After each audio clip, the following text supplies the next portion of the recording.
actions de la Suède glissent comme le Premier ministre appelle à un scrutin anticipé pour la première fois depuis plus d'un demi-siècle. Bienvenue dans la revue de presse de jeudi. La Suède va tenir une nouvelle élection en mars après qu'un parti d'extrême droite a renversé le gouvernement au pouvoir au Parlement. Seulement 2 mois après que le gouvernement de centre-gauche a pris le pouvoir, une période d'incertitude a secoué la région nordique d'habitude stable. Et enfin, les démocrates anti-immigration ont rejoint la minorité du centre-droite pour voter avec succès contre le premier budget du gouvernement. Après une journée de drame politique à Stockholm, Stefan Löfven, le premier ministre social-démocrate, a déclaré: je ne peux pas permettre aux démocrates de la Suède de dicter les conditions. Je pense que c'est irresponsable et ce serait sans précédent dans l'histoire politique de la Suède.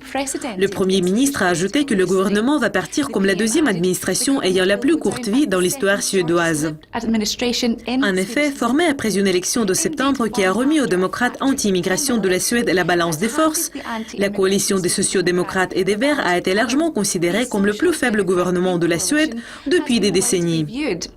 Les analystes ont averti qu'un nouveau vote ne donnera pas nécessairement un gouvernement d'une majorité stable de centre-gauche ou de centre-droite, compte tenu du refus persistant de l'un des 3 groupes de coopérer les uns avec les autres.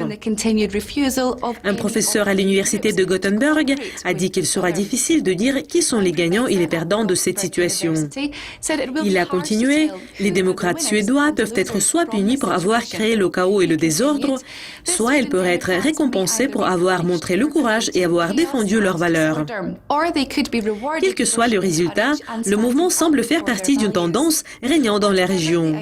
Au Danemark et en Finlande voisin, les partis anti-immigration sont maintenant parmi les 3 partis les plus populaires d'après certains sondages d'opinion. En Norvège, un parti populiste de droite est dans la coalition au pouvoir. Après une réaction initiale impulsive à l'agitation, les marchés se sont redressés. La couronne s'est renforcée au cours de la journée et l'indice All Share de Stockholm a fermé près de 1% plus haut. En attendant les nouvelles sur les élections, les traders de la couronne pourraient être intéressés par une réunion de la BCE d'aujourd'hui pour voir comment leur devise pourrait être touchée par l'euro. Dorian McDermott va vous présenter les dernières nouvelles sur le bloc aujourd'hui. Donc restez à l'écoute de Yukaskopi TV. Au revoir.